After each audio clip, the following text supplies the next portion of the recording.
Bonjour, bienvenue au World Electronic Forum. Le WEF, c'est le petit nom de ce forum. C'est à Angers.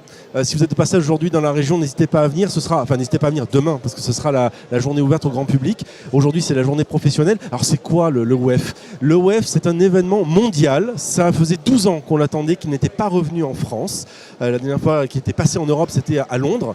Et depuis, il n'était pas revenu. Il s'était baladé aux États-Unis, il s'était baladé en Asie. Et là, Angers a la grande chance de l'accueillir aujourd'hui. Le World Electronic Forum, le WEF, donc, c'est un événement exceptionnel, extraordinaire. Vous allez le voir dans quelques instants, on parle d'électronique. C'est l'intégralité de tous les acteurs du marché de l'électronique qui sont là. On va parler de robotique, on va parler d'intelligence artificielle, on va parler de cloud, on va parler de plein de choses qui environnent nos vies aujourd'hui, on ne s'en rend peut-être même pas compte, et pourtant c'est présent aujourd'hui dans nos vies, vous allez le voir dans quelques instants. Et on a la chance aujourd'hui sur ce plateau télé, toute la journée, de vous présenter ce qui fera l'objet des présentations que vous pourrez venir voir demain. Alors demain c'est ouvert au grand public, si vous avez envie de venir, c'est OK à Angers, c'est ouvert, c'est gratuit, c'est ouvert pour le grand public, vous venez et vous rencontrerez la plupart des acteurs qu'on va voir aujourd'hui et que nous allons accueillir en avant-première sur ce plateau. Merci à vous d'être sur ce live Facebook, merci d'être sur ce live sur le site web du WEF. Nous sommes très heureux de vous accueillir. Nous sommes ensemble ce matin jusqu'à midi et quelques minutes en plus. Et cet après-midi, à partir de 17h20 aussi. On va commencer tout de suite avec mon premier invité. Alors mes premiers invités, vous allez voir immédiatement à quoi ça ressemble. Je me tourne vers eux ou vers lui. Exactement, c'est Fabien Solnès. Bonjour Fabien. Bonjour. Comment ça va ? Ça va très bien, je suis content d'être à Angers ce matin, c'est formidable. Voilà, on démarre la journée très fort. Alors Fabien, vous êtes CTO de Sogeti, c'est quoi Sogeti ? Alors Sogeti est une entreprise de services numériques, filiale du groupe Capgemini. Nous sommes très contents de fêter nos 50 ans cette année. Et nous travaillons dans les métiers de l'infrastructure pour la gestion de l'infrastructure de nos clients, mais également dans le développement d'applications principalement basées aujourd'hui sur le cloud public. Nous avons une très forte spécialité sur le test et une autre sur la cybersécurité. Donc notre raison d'être, c'est d'être proche de nos clients, de développer cette proximité qui nous permette de répondre à leurs enjeux au quotidien. D'innover également. Notre motto, c'est oser un état d'esprit, donc on innove. On va voir aujourd'hui avec les robots. Mais on va voir ça avec notre invité, effectivement. Voilà. Pour ceux qui se demandent peut-être que CTO, ce que ça veut dire, CTO, c'est Chief Technical Officer. En clair, vous êtes responsable de l'innovation, vous êtes le grand patron de la technique. Voilà, alors c'est gentil de dire comme ça.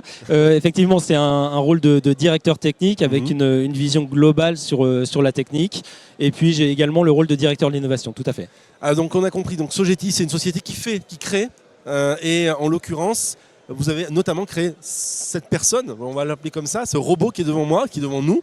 C'est Poppy, c'est le troisième invité. Il me regarde avec ses yeux bleus, avec ses jolis yeux bleus. Donc c'est Poppy. Poppy, c'est le robot sur lequel vous avez travaillé. C'est un robot qui a été développé à Bordeaux, à l'INRIA. C'est ça, tout à fait. Donc c'est un robot qui a été développé par les chercheurs de l'INRIA, au Power Labs. En fait, j'aurais souhaité dire que c'est nous qui l'avons conçu, mais ce n'est pas le cas. Nous, on l'utilise. C'est un robot qui a la particularité d'être un robot open source. Donc, il y a une grosse communauté qui participe à son évolution et à ses améliorations. C'est un robot dont on peut imprimer tous les membres, que ce soit le bras, la tête, en 3D. Justement, ce qui est intéressant, c'est qu'on va voir tout de suite une vidéo qui présente l'usage de Poppy. On va voir un peu ce qu'il fait, puis on va revenir après. Vous allez nous expliquer effectivement toutes ses caractéristiques et ce qu'il sait faire aujourd'hui et ce qu'on va faire avec lui, avec les différents usages notamment. On regarde tout de suite cette vidéo qui explique ce que fait Poppy.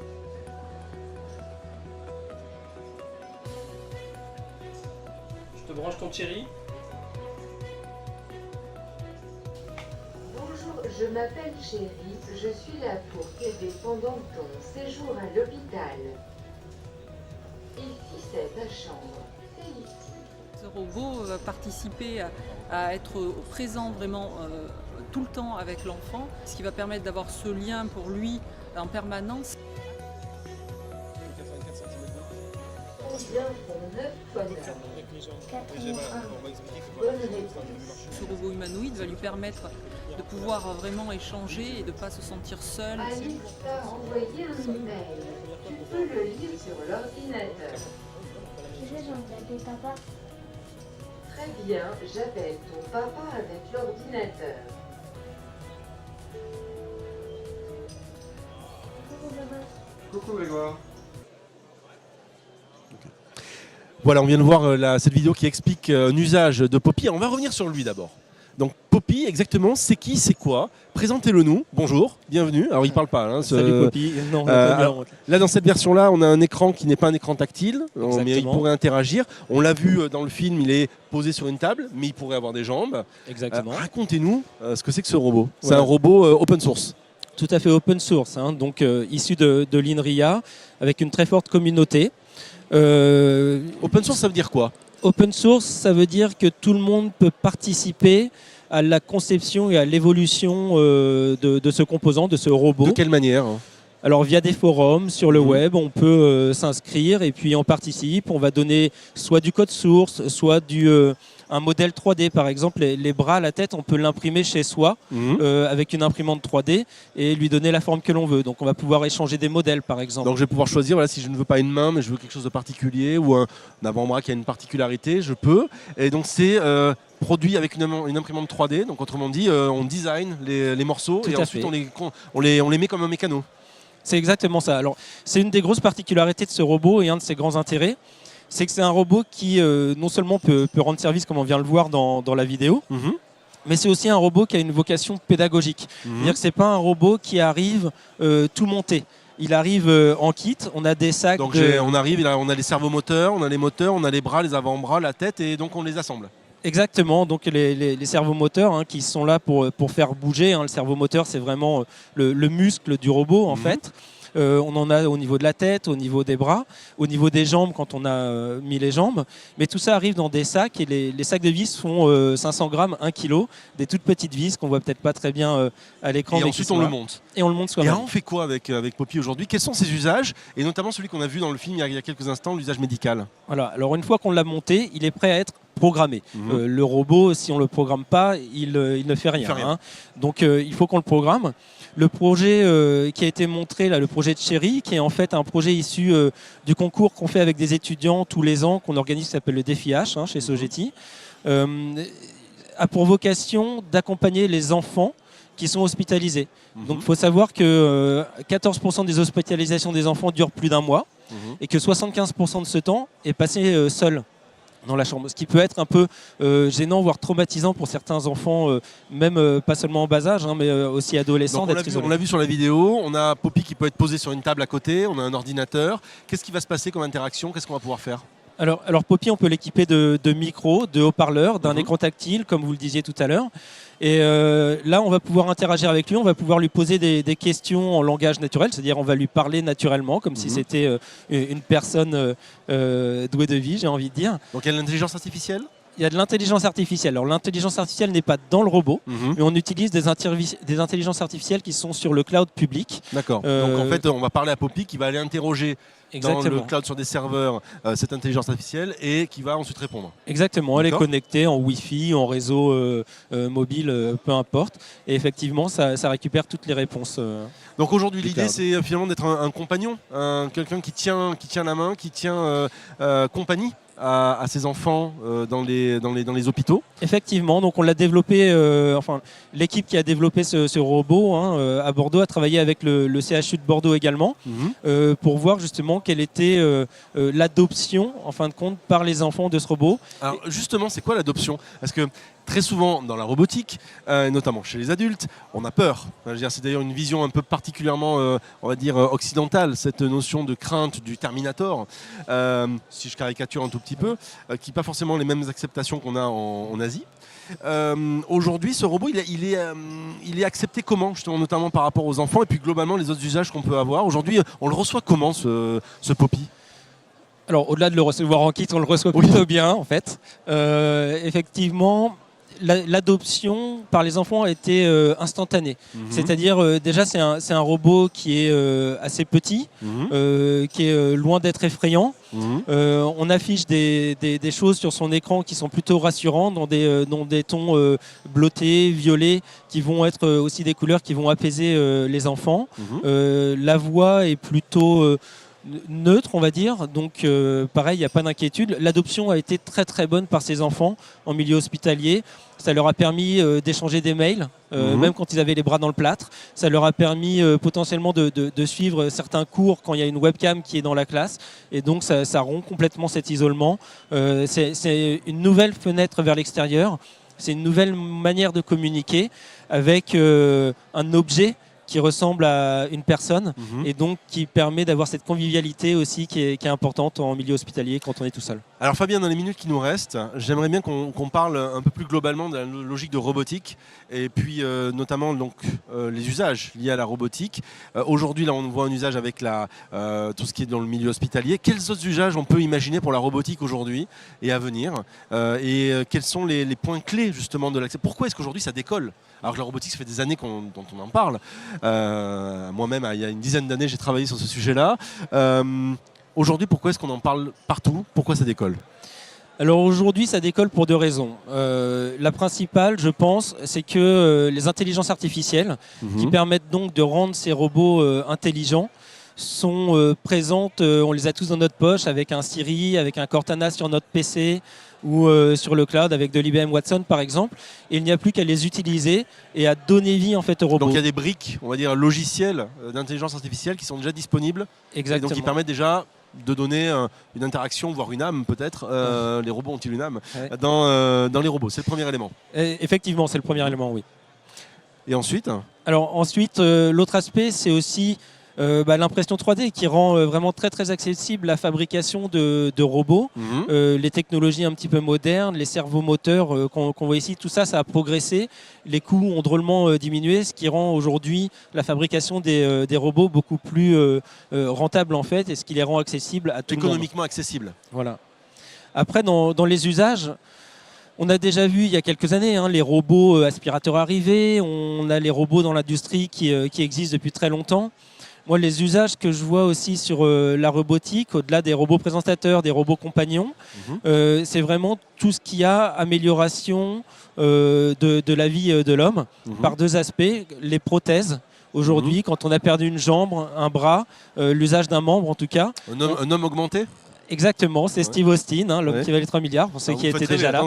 Moi, gamin, je regardais ça à la télé, donc exactement. Je rêverais d'avoir ça. Enfin, pas me couper une main, mais voilà, ça fait quand même rêver cette notion d'homme augmenté. Exactement, on voit aujourd'hui toutes les prothèses qui arrivent. Il y a eu des débats aux Jeux Olympiques pour savoir si les hommes avec des prothèses avaient le droit de concourir avec des hommes sans prothèses. Il y a eu tout ce genre de choses.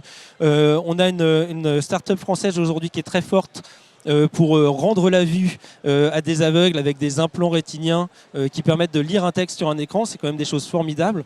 Donc l'homme augmenté est là aujourd'hui. Je pense que c'est pour le bien de l'homme. Donc il n'y a pas vraiment de crainte à avoir. C'est vraiment quelque chose de très positif selon moi. Poppy aujourd'hui est disponible sur le marché. Si j'ai envie d'avoir un Poppy, c'est possible ? Et Poppy, vous pouvez l'acheter, tout le monde peut l'acheter, tout le monde peut le fabriquer, l'assembler, l'imprimer. Comme on le disait, on trouve tous les plans en ligne, il est open source. Alors l'imprimante 3D chez moi, peut-être pas, mais dans un Fab Lab à côté d'Angers. Dans un Fab Lab, effectivement, voilà, à côté d'Angers ou ailleurs, il y en a un peu partout maintenant de plus en plus. Donc je peux arriver avec mes plans et faire imprimer Poppy. Pour la partie électronique de la tête, comment on fait ? Alors la partie électronique, on prend un écran et puis on le branche en Wi-Fi. Alors on peut mettre un Raspberry Pi derrière, ce qui permet de le connecter. Alors le Raspberry Pi, c'est une petite carte électronique. Un petit ordinateur sous forme d'une carte à jouer. D'une carte de crédit, exactement. Oui. Merci beaucoup Fabien pour pour cette rencontre avec Poppy. Merci à toi Poppy, bienvenue et bon WEF. Merci à toi, merci à vous. Merci, bonne journée. Merci beaucoup. Au revoir. On se retrouve, vous êtes en direct, si vous nous rejoignez maintenant, bonjour, bienvenue, nous sommes en direct du WEF. Le WEF, c'est le World Electronic Forum, c'est à Angers, c'est aussi sur le web, comme vous le voyez actuellement, si vous êtes en direct avec nous, bienvenue. C'est ouvert au public, si demain, aujourd'hui c'est uniquement les professionnels, si vous êtes du côté d'Angers, c'est une très belle ville, venez, elle est magnifique, et vous pourrez vous balader sur les quais, et vous pourrez venir au quai. Le quai, c'est l'endroit où en fait tout le monde se trouve aujourd'hui, et vous pourrez donc venir demain, c'est ouvert, c'est gratuit. Et on vous fait une avant-première, on vous présente qui sont les personnes à voir, quels sont les stands qu'il faut voir, les innovations qu'il ne faut pas rater. On va en avoir une nouvelle dans quelques instants, on vient de voir Poppy. Poppy, c'est un robot, vous avez vu, open source. Et là maintenant, on va avoir une nouvelle innovation. Et pour cela, j'ai 3 nouveaux invités vers lesquels je vais me tourner. Bonjour messieurs. Bonjour. Vous allez bien? Ça va, le Bonjour. web démarre bien? Oui, un bon début, ouais. Alors, donc j'ai à mes côtés, j'ai Maxence Chotard. Bonjour. Bonjour, donc Bonjour Maxence, vous êtes lauréat, alors notamment vous avez inventé ce qu'on va voir dans quelques instants et lauréat notamment de concours qu'a lancé la Poste pour le CES, on va y revenir dans quelques instants. Vous allez venir nous présenter votre innovation dans quelques minutes. Juste à côté de vous, j'ai Fabien Jouron. Non, pardon, il est juste à côté. Ah bah décidément. Ah. Donc j'ai Olivier Payet. C'est ça, Olivier Exactement. Payet. Bonjour Olivier. Bonjour. Olivier, vous êtes directeur de l'école Supposeo. Effectivement, l'école d'ingénieurs ESEO, oui. Voilà, on va y revenir dans quelques instants aussi. Et donc juste à côté, Fabien Jouron, à qui voilà, merci beaucoup pour le micro. Fabien Jouron, bonjour. Bonjour, Vous êtes de la Poste. je suis La Poste, je suis Exactement. délégué régional du groupe La Poste, donc Très le bien. représentant du groupe sur la région des Pays de la Loire. Alors, vous êtes le régional de l'étape, comme on dit, c'est ça? C'est ça. Très bien. Merci à vous de nous avoir rejoints pour ce live d'une quinzaine de minutes. Je vais tout de suite me tourner vers Maxence. Alors Maxence, vous avez inventé quelque chose qui s'appelle, on l'a devant nous, ESOX. Vous allez peut-être nous expliquer un tout petit peu la genèse, notamment aussi de cette innovation. Alors j'en profite pour dire un peu que, alors, prenez le temps de présenter, on va voir un peu, là en plus il est sous verre, alors j'espère qu'on va bien le voir. Racontez-nous un peu cette innovation, d'où elle vient. Alors vous êtes en plus un ancien étudiant de l'école de l'ESEO. exactement. Racontez-nous un peu votre parcours et justement la genèse de cette innovation. Alors ESOX, c'est une startup angevine qui a été créée en 2016 et qui est constituée de trois cofondateurs. Donc un fondateur qui est mon père. Ouais. Donc il y avait une problématique de chauffage dans sa maison, avec une grande maison, beaucoup de pièces. Et, En fait, ça part d'un problème très simple. ça J'ai part froid d'un chez moi. problème réel, Voilà. qui est un problème de maison. D'accord. Et avec des solutions trop complexes et pas assez efficaces au niveau de la gestion énergétique. Et c'est pour ça qu'on a travaillé sur ce qu'on appelle une tête thermostatique intelligente, donc qui vient se connecter sur le radiateur au chaud de la maison pour apprendre vos habitudes dans chaque pièce de la maison et gérer de manière entièrement autonome, grâce à l'intelligence artificielle, le chauffage pour optimiser les consommations énergétiques et le confort. Intelligence artificielle, ça c'est le mot, ça y est, déjà deuxième table ronde et déjà on reparle encore d'intelligence artificielle, c'est un des mots-clés aujourd'hui. Oui. Justement, aujourd'hui il y a pas mal de choses qui existent sur le marché en termes de gestion de chauffage, etc. Quelle est la caractéristique de votre tête de chauffage, on va appeler ça comme ça? Donc la grosse différence par rapport à ce qui existe, c'est toute l'intelligence qu'on met dans le produit. L'intelligence pour nous, c'est pas du marketing, c'est la réalité. Le fait qu'on soit capable de capter la présence dans chaque pièce de la maison, d'analyser le comportement pour venir soustraire cette contrainte de gestion grâce à une génération automatique des calendriers. C'est ça qu'on appelle l'intelligence. Et l'intelligence, finalement, ça amène beaucoup de simplicité et d'efficacité dans la gestion de la maison. Alors vous allez nous décrire un tout petit peu le processus dans quelques instants, comment ça fonctionne. Alors moi j'ai noté quand même que vous avez cartonné depuis que vous avez présenté cette innovation, puisque j'ai noté que vous aviez été second au prix mondial de l'Ipso Challenge, vous êtes sponsorisé par Google, vous avez fait partie des 25 IoT Heroes de 2016 et vous avez tapé dans l'œil donc au M2M Innovation World Cup et vous avez tapé dans l'œil de la Poste, on va y revenir dans quelques instants, qui vous prend dans ses bagages, qui vous prend dans sa besace et qui va vous amener en début 2018 au CES. On va y revenir dans quelques instants. Donc ça cartonne manifestement. Il y a beaucoup de problèmes de chauffage manifestement aussi. Oui, il y a 90 millions de radiateurs à eau chaude en France, donc c'est un problème réel. Et c'est vrai qu'on a un accompagnement par des grands groupes français, que ce soit le groupe La Poste, qui sont vraiment là pour accompagner cette dynamique autour de l'objet connecté, autour de finalement de l'IoT, dans sa généralisation et dans son avènement sur le marché français. Alors justement, on va en parler dans quelques instants. Je vais juste donner la parole à Fabien, juste pour expliquer justement, voilà, donc dans la continuité de ce grand succès qui est aujourd'hui ESOX, le rôle de la Poste dans cette démarche et dans ce soutien. Aujourd'hui, La Poste donc, est un grand groupe. Historiquement, on est un grand groupe plutôt intégré et verticalisé.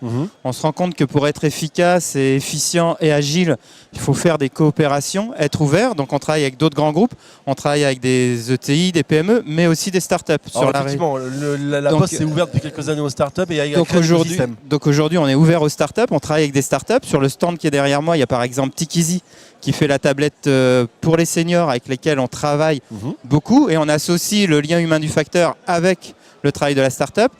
Et en l'espèce, avec Ezox, en fait, il y a 3 ans, on a créé le hub numérique. Le hub numérique, tout à fait. C'est-à-dire que c'est un hub qui a pour enjeu de monter des scénarios entre les objets connectés, de relier les objets connectés et d'être ouvert à tous et surtout d'apporter de la confiance dans la donnée de ces objets connectés, puisque la Poste a pour enjeu aujourd'hui la confiance numérique. Et donc tous les ans, depuis 3 ans, on sélectionne des startups dans les régions pour au final retenir une communauté d'acteurs de l'IoT, acteurs qui se retrouvent, chaque promotion se retrouve régulièrement et tous les ans on en retient une quinzaine pour aller à Las Vegas. Donc aujourd'hui il y a 180 startups qui font partie de la communauté IoT et il y en a 15 qui partent tous les ans à Las Vegas. Et cette année on a la chance d'avoir 5 startups ligériennes, ce qui vous montre en fait la dynamique de l'IoT dans les Pays de la Loire. Très clairement. Donc on a 5 startups ligériennes qui partent à Las Vegas avec nous, dont Ezox. Très bien. Alors, juste pour revenir quelques instants sur le hub numérique, donc l'idée, pour expliquer en 2 mots, c'est d'avoir un portail dans lequel il y a plusieurs services qui vont être proposés et qui permettent d'échanger, ça peut être de la connectique, de la domotique, ça peut être autre chose, et de faire en sorte que finalement la Poste joue le rôle de hub, de lien de confiance, plutôt de tiers de confiance. Donc on est médiateur entre les objets, entre les personnes et les objets, où on crée des scénarios entre les objets,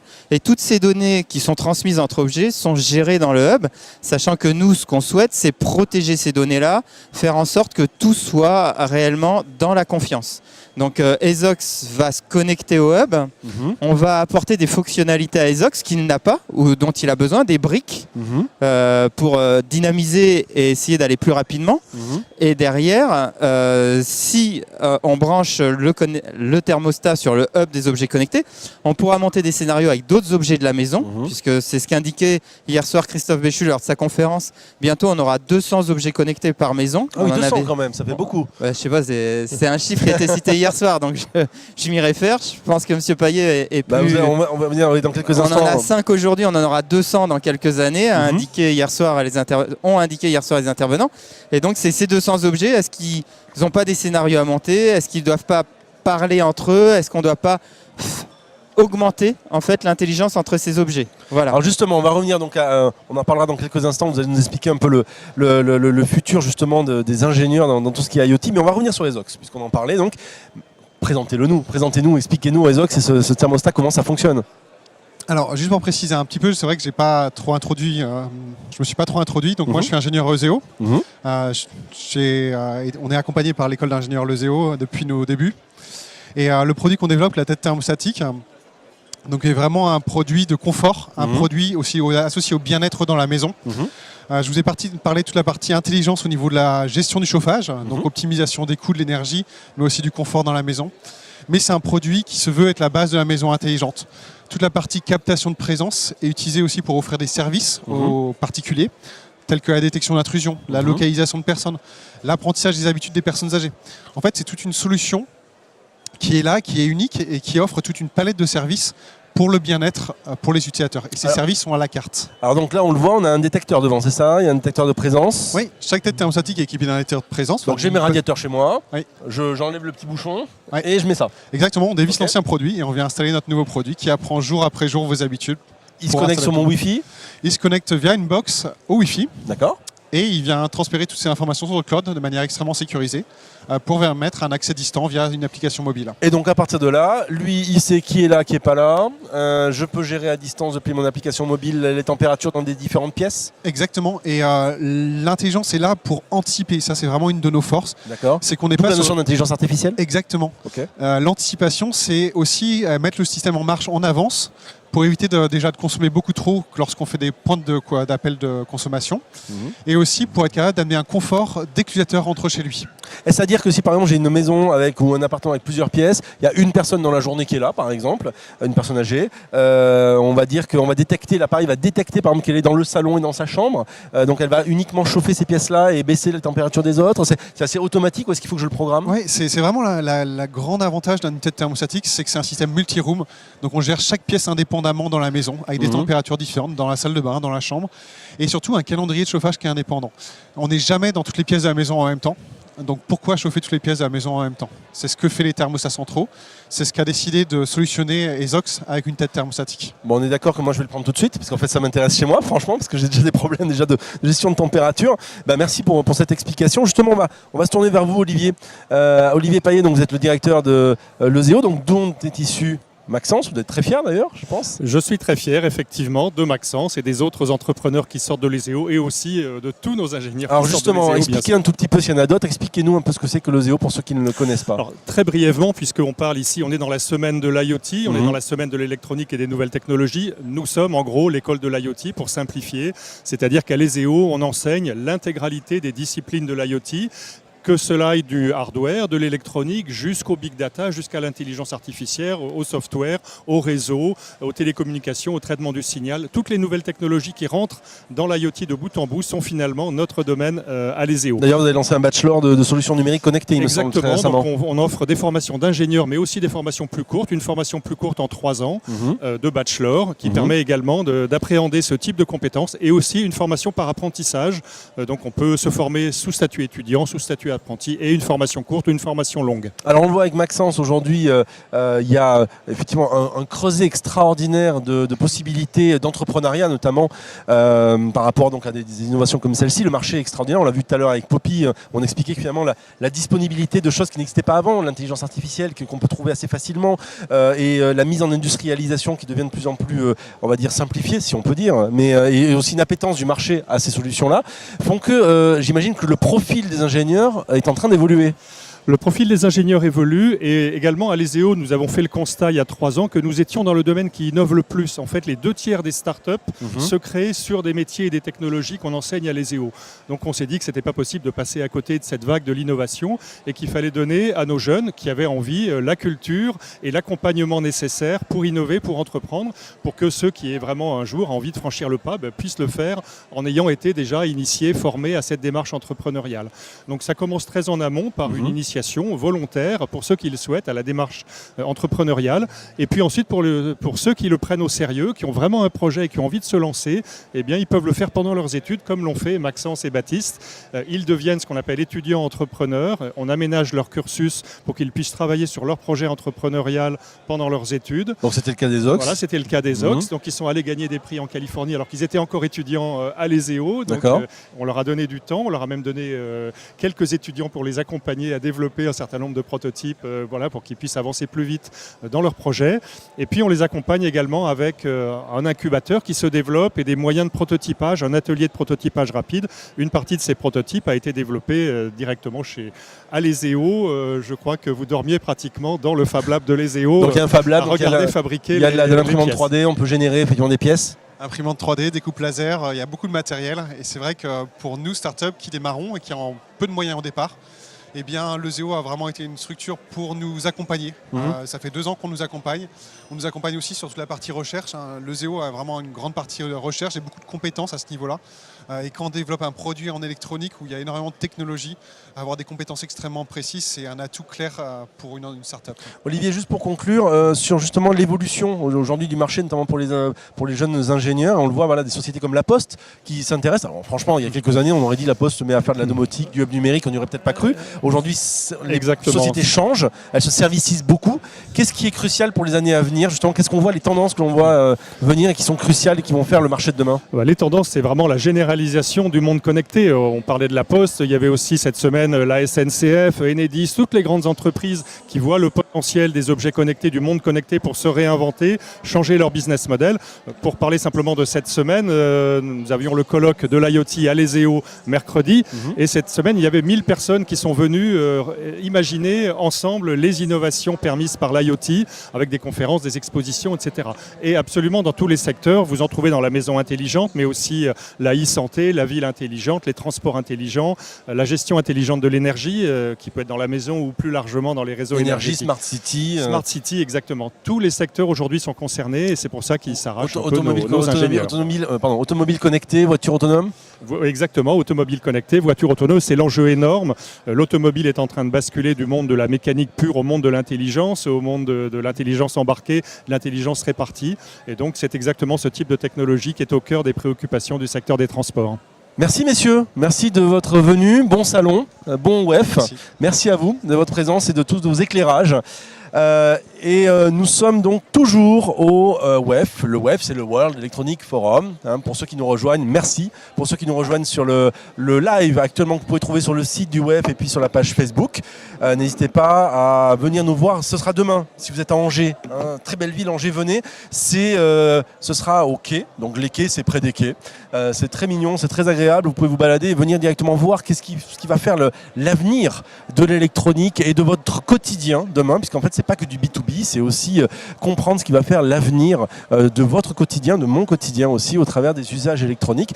Et donc aujourd'hui, on accueille toute la journée sur ce plateau différents intervenants internationaux, vous allez le voir dans quelques instants, internationaux, afin de voir justement qu'est-ce qui est prégnant, qu'est-ce qui est tendance, qu'est-ce qui est important à retenir. Et donc on va le voir maintenant dans quelques instants avec une autre interview. Alors cette interview va être particulière parce qu'elle va se faire en 2 langues. Elle va se faire en français et elle va se faire en japonais. Donc vous voyez, quand je vous disais que c'était de l'international, je ne parle pas japonais, donc heureusement on a Gérald qui est un traducteur. Konnichiwa Ozawa-san, voilà. Konnichiwa. Alors je dis juste, ça veut dire bonjour. Voilà, c'est le seul mot c'est les 2 seuls mots que je connais en japonais. Et donc vous êtes la représentante de la société Face à Angers. C'est quoi Face? フェイスという代表でいながら、オンジェの代表でもありまして、フェイスで何してますか？フェイスは何ですか？はい。私は小沢真知子と申しますが、フェイスというのは日本で、1999年に初めて着信メロディーを発明した会社です。Oui, donc Face, le groupe Face, c'est une société qui a créé en 1999 la première technologie pour avoir les sonneries de portable. で今、モバイルコンテンツはいろいろ使われていますが、その着信メロディーを作ったということで、コンテンツのダウンロードのサービスの基礎を作ったと言っても過言ではないと思います。Voilà, et grâce à ce début, ensuite, nous avons fait les mélodies de téléphone et on a créé des plateformes de téléchargement musical également au Japon et à travers le monde. 着信メロディー100カ国で使われまして、90億の端末がフェイスの技術を使って当時使われました。Par exemple, concernant les mélodies de téléphone, de portable, ça a quand même été distribué dans plus de 100 pays. Alors aujourd'hui, on est passé à autre chose, mais aussi plus de 90 milliards de téléphones équipés. Oui. で音楽を中心とした会社で日本で一番古いレコード会社、100年以上続くレコード会社も持っています。Voilà. Au sein du groupe Face, il y a également une société qui s'appelle Nippon Columbia, qui est la plus ancienne maison de disques japonaise, qui est aussi une très grande maison de disques au Japon. Donc aujourd'hui, Face est une société spécialisée dans la musique. Pourquoi être venu s'installer à Angers? 現在は、フェイスが、音楽を中心として活動してますが、なんでオンジェに、来ると思いましたか？もともとフランスでビジネスをしようと思っていました。なぜならフランスの方々すごく日本の文化、それから音楽に理解を示してくださっていると思ってまして、でまずフランスと思いました。そしてアンジェという理由はやはりこのアンジェのこの空気、あとなんかこうすごく活気がある感じ、そしてアンジェの市役所の方々が大変サポートしてくださいまして、アンジェにしようと決めました。Oui, donc tout d'abord, on a voulu vraiment s'implanter en France, Face. Donc il y avait une forte volonté de s'implanter sur le territoire français parce qu'il y a beaucoup de Français qui sont friands de tout ce qui est la culture japonaise également. Oui, c'est vrai. Et il y a eu aussi une invitation de la part de la mairie d'Angers qui nous a permis de nous implanter sur le territoire. Voilà. Et est-ce que l'environnement économique et électronique, notamment avec la Technopole d'Angers, a joué pour vous, a été un élément moteur? そのアンジェにあるエレクトロニック業界、あとはそのイノベーティブな業界があるから来られたということでしょうか？そうですね、はい、アンジェはそのエレクトロニック、それからあと、音楽も結構活動が盛んというふうに聞いてまして、私たちも音楽をどう届けるか、それはテクノロジーを使って届けるということを今やっているんですが、それは本当にアンジェのコンセプトとぴったりだと思いました。Voilà, oui, c'est bien évidemment grâce à toute cette activité autour de l'électronique, mais aussi autour de la musique que l'on a sur Angers qui nous a vraiment plu en tant que société et c'est l'une des raisons principales de notre installation à Angers sur le territoire. Alors votre activité principale c'est la musique, vous parliez de sonnerie de téléphone, c'est pour le grand public, mais aujourd'hui vous proposez, donc c'est pour ça que vous êtes là, une solution plus professionnelle de musique. 現在は、そのリングトンっていう履歴がありまして、で音楽は中心ですが、現在はフランスで、どういうようなサービスを、提供してますか？はい、現在はお店ですね、こういった場所だったりに向けた音楽サービスを提供しています。Aujourd'hui, on propose aussi des services de contenu musical, de musique d'ambiance. D'ailleurs, la musique qui est ici aujourd'hui au WEF, c'est vous, Face. D'accord. Et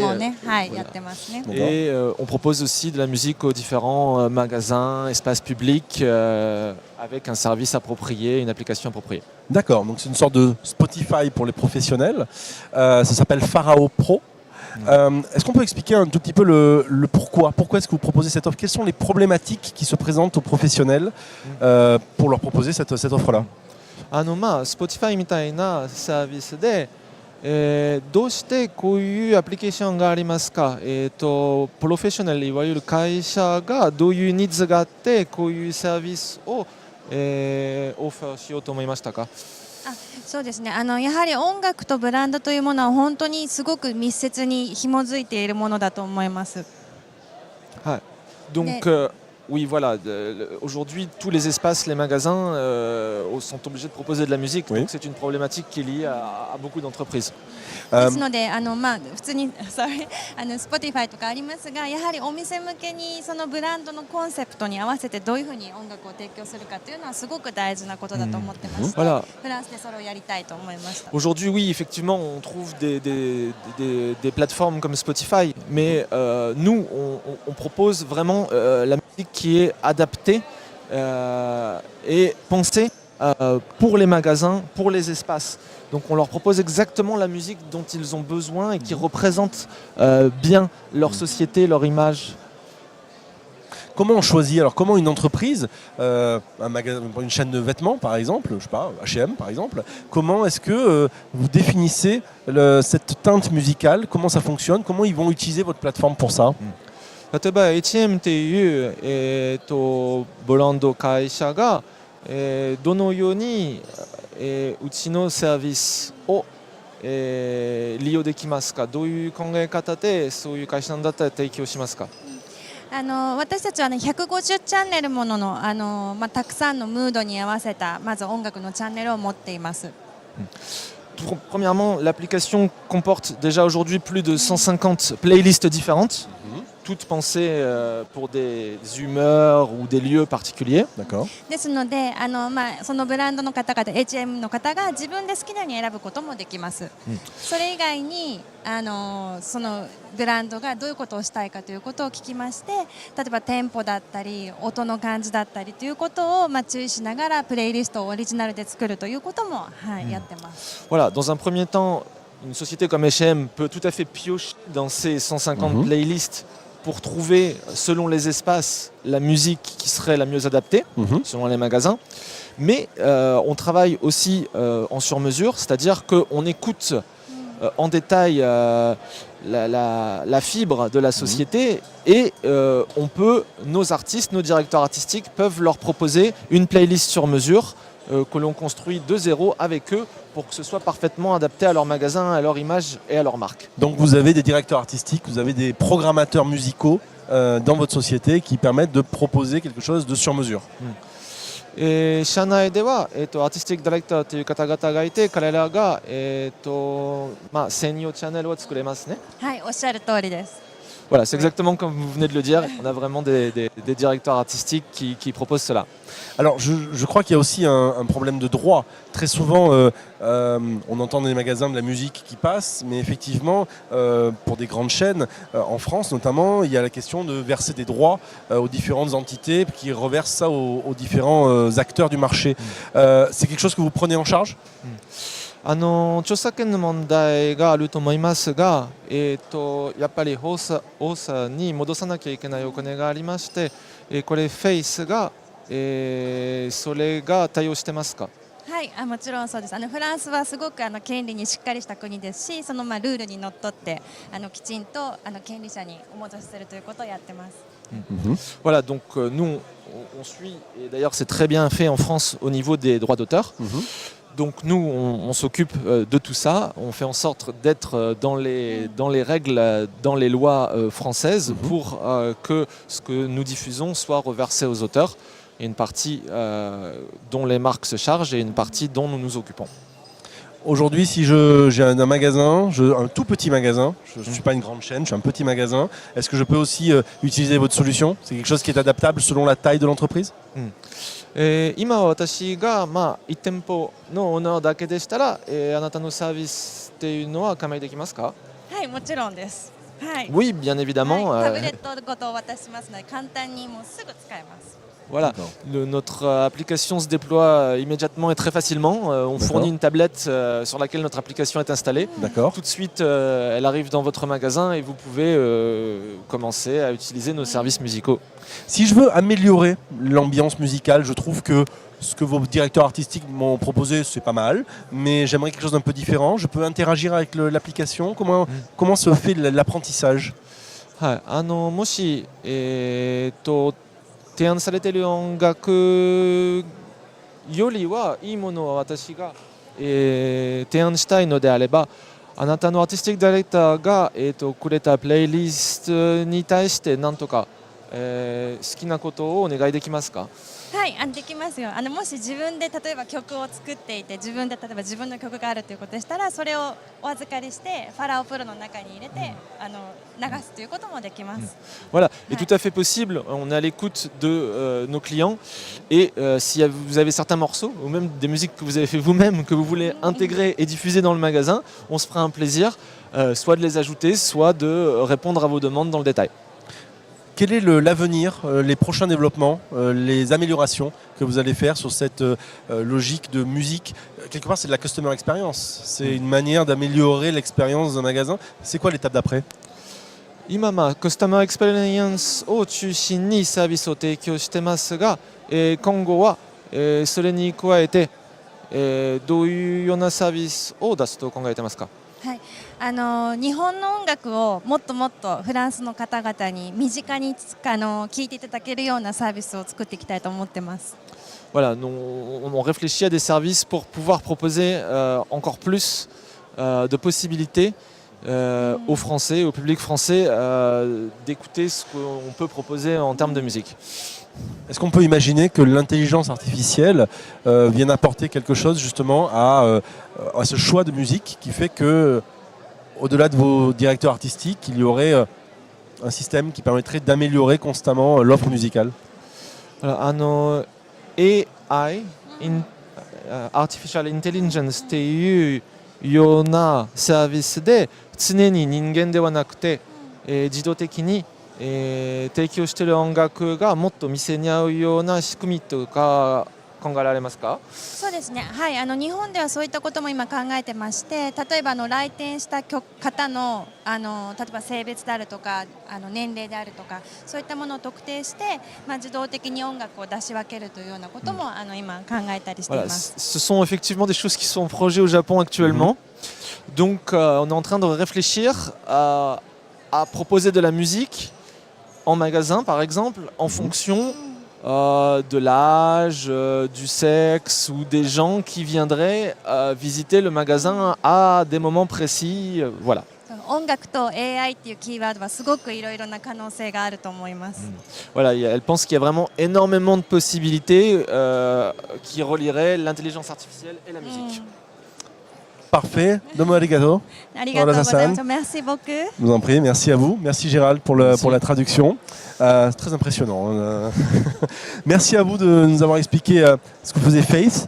Et dans quelques instants, nous allons continuer. Alors après avoir fait ce petit détour, voilà, vous voyez, on a le pays du soleil levant qui est aussi installé à Angers et qui est donc aujourd'hui là pour nous présenter Face, donc qui est la solution intelligente de musique.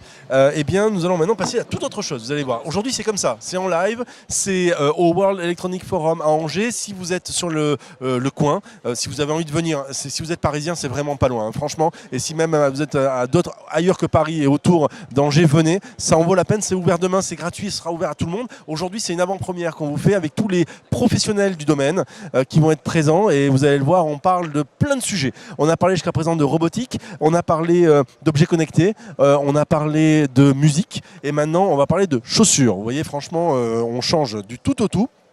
Et justement, on va le faire avec mes différents invités. Bonjour. Alors là, la table est pleine. Ça y est. Alors là, voilà, il va falloir vous passer les micros parce qu'on n'en a pas assez. Eh bien, merci à vous d'être venus. Alors, nous avons, sauf un de ma part, Renaud Montin. C'est ça. Voilà, je vais vous laisser vous présenter. Bonjour, je suis le directeur marketing et digital d'Eram, les chaussures. Très bien. Juste à côté, nous avons Franck Chérel. Franck Chérel, je suis le directeur général de la société Parade et de la société Yvonne, qui sont également des filiales du groupe Eram. Très bien, on va en parler dans quelques instants, vous allez nous expliquer tout ça. Non, c'est bon, vous pouvez le garder.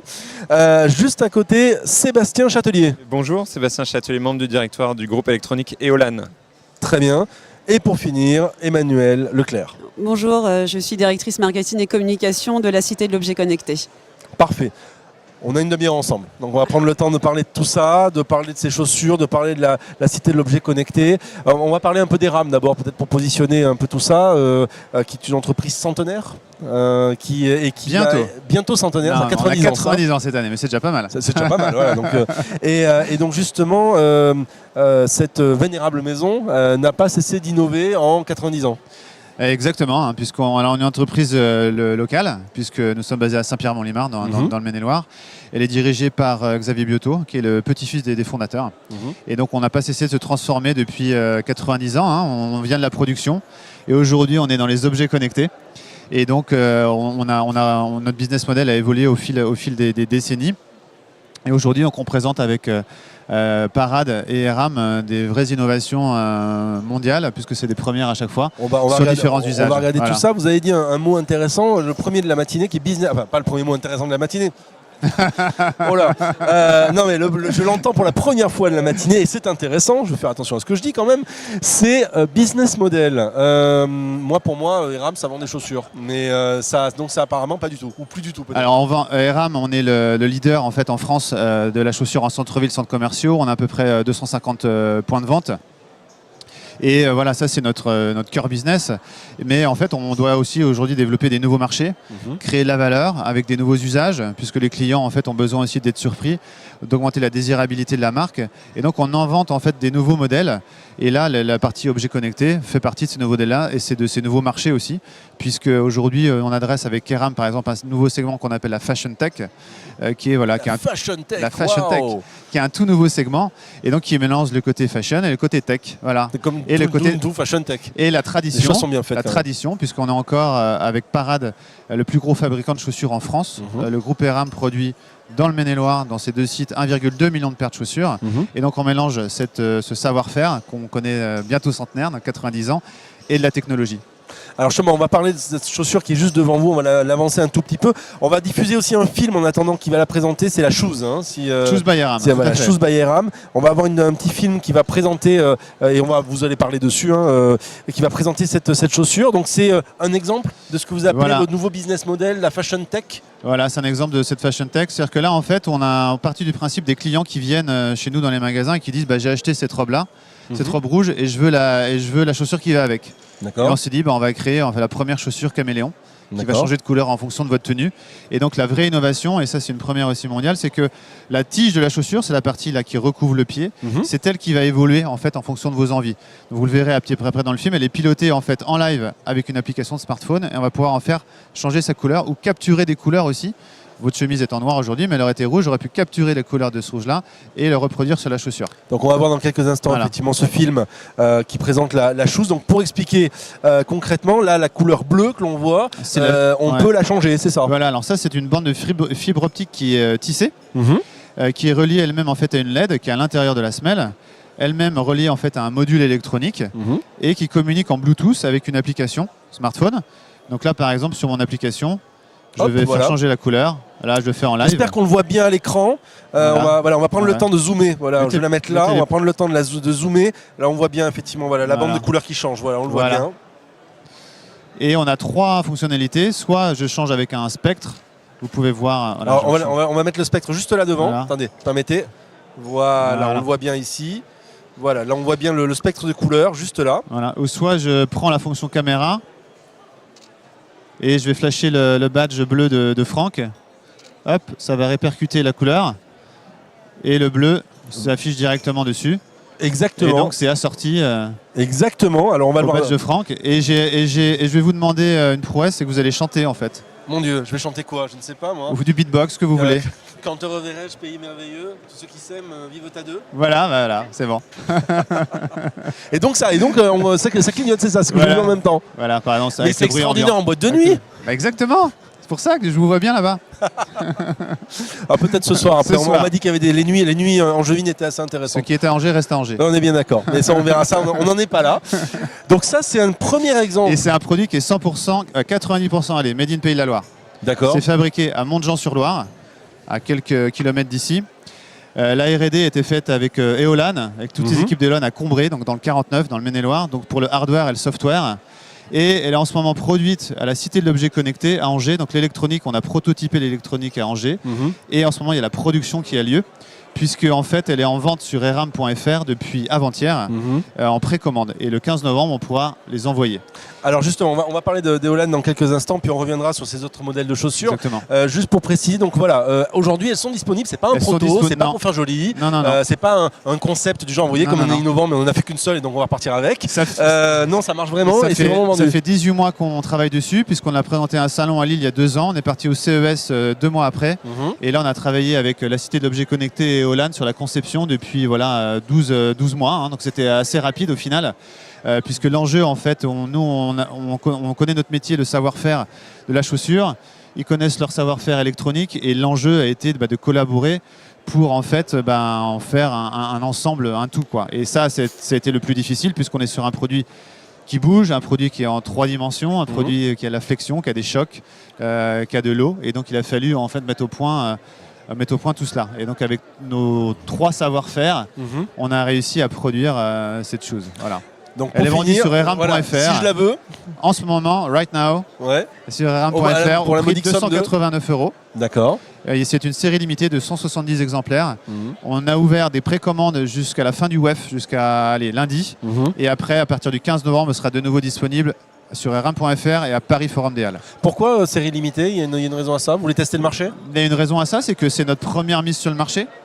Donc c'est notre premier lot, on va dire, et on ne connaît pas encore tous les usages, tous les feedbacks clients. Donc on attend aussi de cette série limitée des retours de nos clients sur les différentes façons de l'utiliser, sur les profils aussi de clients, qui déterminera ensuite la suite des événements et du projet. Voilà. Alors justement, je vais me tourner vers Sébastien Châtelier, directeur général du groupe Eolan, pour expliquer un tout petit peu justement, puis on reviendra sur la chaussure les 2 chaussures qu'on a devant vous, Ison et Yvonne. En quelques mots, effectivement, Renaud en a parlé, vous êtes la cheville ouvrière électronique, c'est ça? Nous, on a apporté l'intelligence à la chaussure. C'est une collaboration qui était très intéressante parce qu'a priori, rien ne destinait de sociétés comme Eran et Eolan à travailler ensemble, puisque on imagine mal mettre de l'électronique dans une chaussure, et pourtant on l'a fait. Pourtant, c'est 2 entreprises qui se ressemblent. Nous aussi, on a une longue histoire. On n'a pas tout à fait 90 ans, mais on en a bientôt 40. On est aussi fortement installés localement, parce que nos sièges sociaux se regardent d'un côté et de l'autre de la Loire. Et puis on est très attaché à notre territoire, mais on aime bien rayonner bien au-delà de notre territoire comme le groupe Eram. Oui, parce qu'effectivement, Eolan, c'est un champion français de l'électronique, est plutôt discret, mais qui est bien présent. Discret, bien présent aussi dans 5 pays à l'international. Voilà, on est très heureux d'avoir contribué à ce très beau projet. C'est 3200, alors moi j'ai regardé quand même, j'ai travaillé, 3200 salariés, c'est ça, 24 sites de production, c'est quand même énorme. Tout à fait. Sur différents continents, France, Chine, Maroc, Estonie, Allemagne. Et donc votre objectif, c'est, votre savoir-faire, c'est le traitement de données, c'est de savoir développer des objets connectés comme cela, de les connecter au cloud ou à un téléphone et ainsi de suite. Tout à fait. Donc nous, on met de l'intelligence dans les objets. Et donc, on a contribué à rendre cette chaussure connectée intelligente. Et pour tout vous dire, on remercie Eram de nous avoir fait grandir aussi avec ce projet, puisque ils nous ont obligés à sortir de notre zone de confort. On n'avait pas l'habitude de mettre de l'électronique dans une semelle de chaussures. Ils sont venus vous voir un jour, dit bonjour, on a une chaussure, donc on met de l'électronique, ça dedans, et vous n'avez jamais fait. Et alors on a une chaussure avec laquelle il faut qu'on puisse marcher. On a une chaussure avec laquelle il faut pouvoir faire de la flexion. Donc c'est flexible, donc il y a l'électronique dedans, mais la flexibilité, ça n'aime pas trop. Donc, tout ce que les électroniciens adorent, de l'humidité, des chocs, de la torsion, voilà. Et donc ils nous ont obligés à être très créatifs. Est-ce que ça veut dire que c'est des solutions inédites que vous avez développées pour le cadre de ces chaussures-là ? Alors tout à fait, on peut dire qu'on a tenté beaucoup de choses. On a échoué, on a pivoté, ensuite on a trouvé des solutions alternatives. Enfin, voilà, on en parlera peut-être dans un degré de détail plus important, mais le système de charge a évolué au cours du projet, puisqu'il supportait mal la torsion. On a fait beaucoup de tests, on a essayé ensemble, et je pense qu'au final on a réussi à trouver une solution qui répondait bien aux besoins du client. Très bien, alors on va en parler justement dans quelques instants. On va regarder justement ce que c'est que les autres chaussures qu'on a devant, que vous avez devant vous. C'est Franck Chérel qui va nous en parler. Bonjour. Bonjour. Alors donc, Eram, on connaît, c'est la marque grand public, elle est connue, vous le disiez, en magasin ou en grande surface. Mais il n'y a pas que ça. Il y a aussi d'autres filiales, des sociétés plus spécialisées, mais qui sont aussi anciennes. Ça remonte à la fin des années 70. Absolument. C'est ça, hein ? Absolument. La société a été créée en 1978. Donc c'est Parade. C'est Parade. Ça a bien été créé par le groupe Eram. Et nous sommes aujourd'hui le numéro 1 français de la chaussure de sécurité. Pour vous dire qu'un travailleur sur 6 qui travaille avec des chaussures porte nos chaussures. Alors je vous avoue que moi je ne connaissais pas du tout, mais il se trouve que je ne suis pas non plus un travailleur. Je ne sais pas si vous avez été manutentionnaire, quand vous étiez étudiant, peut-être que vous avez porté des chaussures Parade sans le savoir. Effectivement, peut-être sans le savoir. Donc c'est une filiale de Eram, et donc il y a eu la même logique, vous êtes sur la même, on va dire, sur la même mécanique, si on peut dire, la même tendance, de se dire qu'est-ce qu'on peut faire avec des objets et des chaussures connectées. Ah oui. Nous, notre mission depuis toujours, c'est de protéger l'homme. Protéger l'homme, on le fait de façon passive en ayant des bouts de protection, un certain nombre d'éléments de sécurité sur la chaussure. Et ce que l'on s'est dit, c'est si on peut mettre de l'électronique dans une chaussure, qu'est-ce que la chaussure peut nous apporter demain ? En fait, une foultitude de services, ça a été notre conclusion. On a détecté plus de 80 cas d'usage. On s'est dit on va commencer par un, ça sera bien, et on va essayer de le réaliser. Et on s'est intéressé au problème du travailleur isolé. C'est 1 500 000 personnes. Alors pour expliquer ceux qui ne savent pas ce que c'est qu'un travailleur isolé. C'est une personne qui travaille, comme son nom l'indique, tout seul. Ça peut être l'agriculteur au milieu de son champ, ça peut être un bûcheron, ça peut être un agent de maintenance, un vigile, une personne qui fait du nettoyage le soir. Donc en gros qui va se retrouver, je prends l'exemple du vigile, qui va se retrouver à arpenter un lieu comme ici par exemple, seul toute la nuit. Exactement. Donc l'idée pour nous, c'est de se dire comment faire s'il advient quelque chose d'anormal à cette personne-là, si la personne chute, tombe au sol, reste inanimée, comment on peut lancer une alerte. Donc on a travaillé sur ce concept-là et on a imaginé un dispositif électronique qui va pouvoir détecter cette chute et envoyer un message automatiquement à une chaîne de solidarité prédéfinie. Alors normalement on devrait avoir une vidéo qui ne devrait pas tarder à se lancer, qui devrait présenter la démonstration de la chaussure Parade, mais on va en parler bien sûr. Avant cela. Donc si je comprends bien, l'idée c'est de dire c'est une sorte de... C'est une balise Argos, c'est un peu une sorte de système de SOS automatique. C'est exactement ça, c'est la balise Argos en automatique. D'accord. Parce qu'elle va se déclencher effectivement automatiquement. Ça, c'est vraiment très important. On parlait tout à l'heure de l'écosystème. Je voudrais quand même parler aussi d'une société. Donc là, c'est la société Eolan qui est en train de développer tous les systèmes pour nous. Mais avant de trouver des gens comme Eolan, parce qu'on est dans des mondes qui sont parallèles, entre nous dans la chaussure et puis Eolan dans l'électronique, Il y a un petit cluster dont on n'a pas parlé et qui nous plaît beaucoup, Vas-y, dites-nous. qui s'appelle West Electronic Network, plus connu sous le nom de l'acronyme de We Network. Et je tiens à les saluer parce que vraiment, ce sont des gens qui nous ont dit on va vous prendre par la main et on va vous montrer que finalement, juste à côté de chez vous, vous avez des gens très intelligents, il y a tout ce qu'il faut. On va parler de la cité des objets connectés en quelques instants aussi. Mais voilà, je voulais quand même parler de cette organisation qui fait un énorme travail et qui sont co-organisateurs du WEF également. Tout à fait. D'ailleurs, le soleil s'est levé au moment où vous avez cité leur nom. Moi, ça doit être moi ça. je dis que c'est un signe. C'est un signe. Alors justement, donc, pour revenir sur ces chaussures-là, et on va peut-être parler aussi avec Eolan des challenges technologiques que vous avez vu avoir. On l'a eu il y a quelques instants. Voilà, les électroniciens, ça n'aime pas tout ce qui est flexion, tout ce qui est humidité, ce genre de choses-là. Je résume. Si je comprends bien, il doit y avoir des accéléromètres, des choses comme ça dans la chaussure. La personne tombe, trébuche. Qu'est-ce qui se passe ? A priori, vous avez fait déjà de l'électronique, donc effectivement... Dans une vie passée, oui. Dans une vie passée, ça s'entend. Donc effectivement, il y a un certain nombre de capteurs qui vont détecter le mouvement. Et dès l'instant qu'il y a une suite de mouvements anormaux, qu'il y a une suite numérique, si vous voulez, l'intelligence artificielle basée dans la chaussure se dit « Ah, a priori, il y a un problème. » Alors on va le voir, il y a une vidéo qu'on va regarder. Vous allez la commenter en même temps. On va lancer donc cette vidéo qui va présenter la chaussure. Normalement, ça devrait se lancer dans pas longtemps. Voilà, on la voit. Alors ça c'est la chose. Ah bah voilà, c'est la chose. Je laisse Renaud commenter. On revient sur la chose. Donc voilà, c'est la chose. Donc on le disait. Hop, on danse, ça change. On peut au niveau du son avoir une interaction. Et quels sont sinon en fait? On va quand même. Là juste on finit de regarder celle-là. Donc voilà, donc l'idée on le voit, donc c'est assez joli. Ça se voit bien dans le noir. Donc, je pense que pour la boîte de nuit c'est quand même pas mal. C'est ce qu'on disait tout à l'heure. Non, j'insiste pas, je me dis qu'il y a une bonne idée. Tiens, j'ai une question, c'est une chaussure unisexe? Oui, tout à fait. C'est pour ça qu'on a mis des hommes et des femmes dessus, donc on peut tout à fait la porter. Voilà. Aujourd'hui elle est disponible en revanche que du 37 au 42.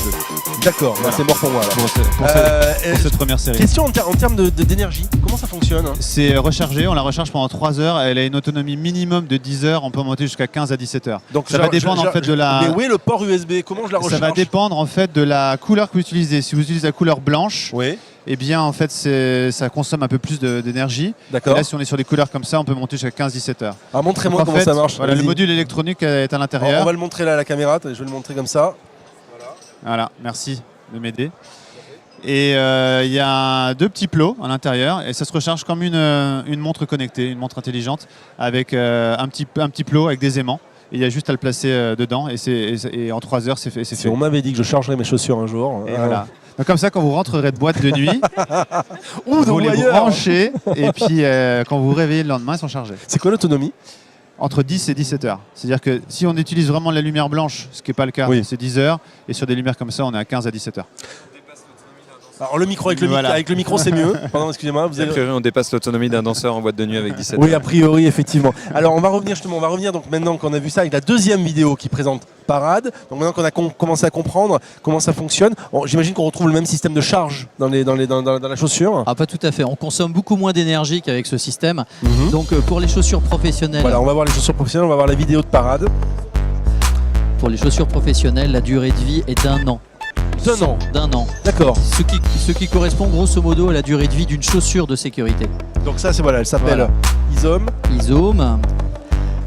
Donc chaussures connectées et protection du travailleur isolé, vous le disiez tout à l'heure, que ce soit un agriculteur, un vigile. Voilà. Donc vous imaginez une personne qui tombe seule à un endroit, et bien la chaussure va émettre une vibration déjà pour prévenir la personne, pour savoir est-ce vraiment un problème. Ensuite ça envoie l'information à la chaîne de solidarité. Au premier contact, mais on peut générer une chaîne infinie de personnes. Et en retour, dès l'instant que c'est pris en charge, le porteur reçoit également une information comme quoi il est vraiment pris en charge. Les secours arrivent dans des temps très très courts. Elle vibre et donc qu'est-ce qui se passe? Il faut que je valide quelque chose sur mon téléphone ou autre? Non, rien du tout. C'est-à-dire la chaussure vibre simplement pour informer la personne. Ne vous inquiétez pas, on vous prend en charge. Et on travaille sur ce système-là depuis maintenant 1 an. Et donc je vous parlais de l'autonomie de la chaussure, c'est vraiment très important. On veut que ce soit une sécurité qui soit complètement facile à intégrer. On ne veut pas changer les habitudes de la personne. Ça, c'est absolument Donc capital. on ne pas rajouter une contrainte. Surtout pas de Une contrainte. expérience utilisateur hein, sans couture. C'est le mot consacré. Et donc l'idée, c'est à la fin de la vie de la chaussure, on récupère la chaussure. D'accord. On récupère le boîtier électronique qui lui a une espérance de vie d'environ 10 ans. On le recheck et on va refaire une autre chaussure de sécurité avec. Donc on est déjà dans le recyclage. D'accord, très bien. Alors devant, il y en a une autre. Il y en a une autre. Alors là, c'est pas des travailleurs isolés, hein, mais ça peut être des personnes qui peuvent être isolées aussi. Et le petit nom, c'est Yvonne. Exactement. Donc l'idée, c'est on a décliné cette technologie-là pour une autre catégorie de personnes plus fragiles. Ce sont les seniors qui restent à domicile, qui sont seuls. Et on sait que c'est le premier cas. D'accident, c'est la chute des personnes âgées. Donc ça c'est le point commun quelque part, c'est l'accident dans les deux cas. C'est l'accident et ce que l'on veut c'est donner un maximum de sérénité que ce soit à la famille ou au porteur et lui permettre de continuer à vivre normalement, d'aller se promener dans la ville, d'aller voir ses amis, d'aller chercher son pain. Donc il faut pouvoir sortir de la maison.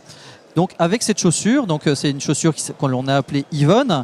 Il y a une petite histoire d'ailleurs pourquoi elle s'appelle Yvonne d'ailleurs. Est-ce qu'on m'a dit ça? On vous a dit ça, on vous a bien renseigné. C'est le prénom de ma belle-mère, mais c'est pas moi qui l'ai choisi, c'est l'équipe marketing. Moi je constate qu'il y a quand même beaucoup d'histoires de famille à chaque fois. Hein. Tout à l'heure, Ezox, le thermostat qui dit c'est avec mon père. En fait, il y a un problème de thermostat à la maison, donc on s'est dit on va faire un thermostat connecté. Là c'est facile, donc là hop, le prénom de la belle-mère et paf, c'est on le y va. prénom de la belle-mère et en plus il y avait un pitch à faire pour un certain nombre de prix que l'on a gagné d'ailleurs et à chaque fois j'ai repris l'exemple de ma belle-mère qui effectivement a 79 ans, qui vit seule et qui adore voyager en France comme à l'étranger et le système marche dans plus de 150 pays. Alors, comment ça fonctionne? Il y a une puce GSM dedans, comment ça marche? Il y a une carte SIM, il y a un GPS à l'intérieur, il y a un certain nombre de capteurs qui permettent toujours pareil, de détecter la chute, mais aussi de détecter l'endroit précisément où se trouve la personne.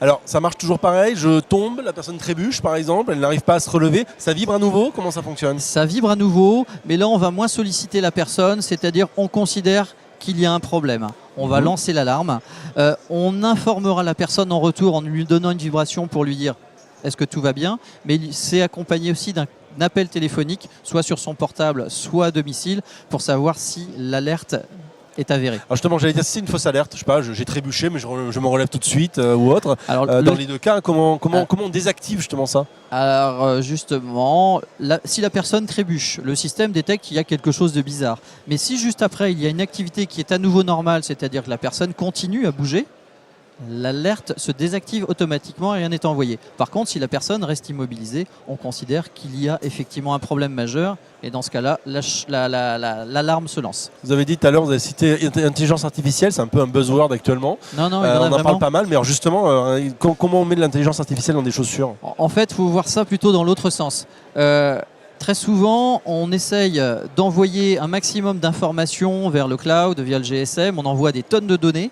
Et ces données sont traitées après par un gros ordinateur et qui va permettre justement, grâce à cette intelligence artificielle, de savoir si oui ou non il y a une chute. Là, toute l'astuce, c'est pour avoir une autonomie la plus longue possible, il faut consommer peu d'énergie. Ce qui consomme de l'énergie, c'est le fait d'envoyer un signal. Donc, tout est fait dans la chaussure, tout est calculé. Et ça, c'est le travail de notre partenaire de réussir à nous trouver le meilleur système. Donc on travaille sur le sujet et il y a déjà des prototypes qui sont en test dans des grandes sociétés françaises. Dans ce qui veut dire, peut-être passer le micro à votre voisin, juste le fait est que de dire qu'il a fallu travailler sur des algorithmes pour pouvoir faire en sorte de détecter les cas d'alerte ou de fausse alerte. Alors effectivement, il y a du logiciel embarqué, on travaille avec des partenaires également pour ajouter de l'intelligence au système et donc prendre en compte un certain nombre de paramètres, détecter en effet l'absence de mouvement, puis suivi immédiatement d'un mouvement normal qui permet d'annuler l'alerte. Donc oui, tout à fait, on embarque de l'intelligence dans la carte électronique. Alors j'ai une autre question avant de passer à Emmanuel pour Franck. Donc Franck Chal, vous qui vous occupez, qui est responsable de la filiale Parage. Sur Yvonne, vous avez dit pardon, sur Izone, pardon, je vais y arriver. Pensez au rhizome, aux champignons. Alors j'avais pensé aussi à autre chose qui était Izone. Autrement dit, je crois qu'il y a aussi une fonction comme ça qui est par rapport à des zones de sécurité. Exact, ça c'est un autre sujet sur lequel on travaille, c'est ce qu'on appelle du géofencing, encore un nom barbare, mais ça veut dire grosso modo la localisation. la géolocalisation et on crée des espaces sécurisés. D'accord. dans lesquels personne ne doit rentrer. Donc en gros, si on se rend compte que d'un seul coup, prenons l'exemple d'un vigile, surtout dans une zone, je sais pas, il est dans une zone sensible et il n'aurait pas dû se retrouver dans cette zone-là et donc il y a un problème peut-être de santé parce qu'il est dans une usine nucléaire par exemple. Là, il va y avoir un truc qui va se passer. Alors à nouveau, la chaussure va vibrer. Alors les zones nucléaires, non, mais par contre, on va penser plutôt à des robots ou des engins philo-guidés. L'engin va être arrêté. Et le superviseur sécurité va être informé. Vous disiez que cette chaussure a une durée de vie de 1 an et après on recycle le dispositif qui est dedans. Concernant Yvonne et Ivan, puisqu'il y a la version homme, ça marche comment? Au bout d'un an, il faut que je ramène ma chaussure chez RAM? Non. Là, la durée de vie des chaussures civiles sont beaucoup plus longues. Donc là, on a un système d'accumulateur et c'est à recharger tous les mois. D'accord. Donc pareil, je branche mes chaussures. Je branche et le porteur est informé un petit peu avant, quelques jours avant, par vibration en disant qu'il faut faire quelque chose et les accompagnants également sont informés. Bon, alors tout ça c'est bien, mais depuis tout à l'heure vous en avez parlé, il y a de l'électronique, il y a on va dire de la conception, de la réflexion et il y a aussi de la réalisation. Ça c'est le travail d'Emmanuel. Bonjour Emmanuel. Bonjour Dave. Alors Emmanuel Leclerc, vous êtes responsable marketing de la cité de l'objet connecté. Effectivement. C'est quoi la cité de l'objet connecté? Parce qu'on va en parler plusieurs fois dans la journée. Oui. Donc là, on en parle maintenant. Et on en a parlé avec Ezox. Et puis, on va en parler cet après-midi aussi avec un cadenas connecté de Enedis. Oui, tout à fait. Ça fait quoi la cité de l'objet connecté? La cité de l'objet connecté, on est un lieu, on est un accélérateur industriel. Donc nous sommes une usine pour élaborer et développer des objets connectés. Donc nous sommes une société privée et Olan est un de nos actionnaires d'ailleurs comme Enedis. Et l'idée c'est de dire quand un porteur de projet arrive et qu'il veut construire un objet connecté, il ne sait pas exactement comment toutes les démarches à faire et le développement de cet objet. Ce qui est important, tout à l'heure vous avez parlé d'usage depuis le début, vous n'arrêtez pas de parler d'usage. L'objet connecté, si au départ on ne sait pas à quel usage il va devoir répondre, c'est même pas la peine de faire un objet connecté. Il va finir dans un placard. Ça va finir dans un placard, ça va être un gadget et le marché n'est... Voilà. Donc c'est hyper important. Si vous savez le nombre de choses que j'ai dans mes placards. Voilà. Et nous, à la Cité, on fabrique, mais avant de fabriquer, on challenge sur les usages. On voit très bien que les sociétés RAM et Parade sont extrêmement avancées sur le sujet. On a appris aussi ensemble certaines choses, on a développé, mais il y a des sociétés qui ne savent pas non plus toutes les compétences qu'il faut mettre dans les objets connectés. Ce qui est important, c'est que nous, on est un des acteurs de l'écosystème. L'idée, c'est de les faire mûrir. Il faut les faire mûrir, il faut les acculturer, il faut donner de la pédagogie. WeNetwork, vous en parliez tout à l'heure, c'est vraiment aussi un cluster important sur ce sujet. Ce qu'il faut se dire, c'est avant... lorsqu'on veut faire un objet connecté, parlons usage, regardons le marché et expérience utilisateur. Ensuite, la Cité, elle intervient pour fabriquer réellement. Parce qu'un objet connecté, il y a plein d'ingrédients. Vous avez de la mécanique, vous avez de la plasturgie, donc vous avez de l'électronique, vous avez du design, vous avez du soft, vous avez plein d'éléments. Il faut faire travailler aux interfaces tous ces métiers. Et nous, à la Cité, on a un lieu concret, on a un espace de coworking, on a des bureaux partagés et on a une usine. Et c'est ça qui est intéressant. On devrait le voir dans quelques instants. Oui, on va voir dans la vidéo, si tout se passe bien. On devrait avoir une vidéo et qui va se lancer, qui va montrer que vous allez pouvoir commenter, Emmanuel, et qui va présenter. Donc là, on a un acteur qui gentiment a bien voulu présenter la Cité. Et donc, à la Cité de l'objet connecté, on reçoit aussi bien des makers, des gens qui savent faire que des porteurs de projets comme ERAM ou Parade. Et on les aide à construire et à développer leur objet. Donc on est sur Angers. Pourquoi Angers? Parce qu'on est vraiment un terreau de l'électronique. 50 000 emplois dans le Grand Ouest, c'est extrêmement important. On a des compétences sur ce sujet. Là, vous êtes à l'entrée de la Cité de l'objet connecté et vous allez voir l'espace. Donc là, c'est l'espace de l'atelier avec au fond, vous avez des imprimantes 3D. C'est important pour prototyper. Ensuite, vous avez l'atelier. Donc là, c'est un peu tous les acteurs de la Cité. Vous avez beaucoup d'ingénieurs en électronique et en mécanique, c'est important. Si on n'en a pas, on ne peut pas faire notre métier. Et nous sommes aussi accompagnés avec beaucoup de bureaux d'études qui nous aident pour avancer sur Donc il y a une dimension d'écosystème. Il y a une dimension écosystème qui est importante. Si on n'avait pas d'écosystème, on ne pourrait pas avancer et avoir notre business model, puisque c'est le sujet. Bien sûr, ce que l'on fait avec tous les porteurs de projets, c'est discuter avec eux, beaucoup de collaboration. On étudie avec des bureaux d'études l'ingénierie de chaque élément. on est sous le sceau de la confidentialité. Là, ERAM veut bien et Parade qu'on parle d'eux. Et quand on commence un objet connecté, ce qui est important, c'est d'abord la CAO, c'est la conception assistée par ordinateur.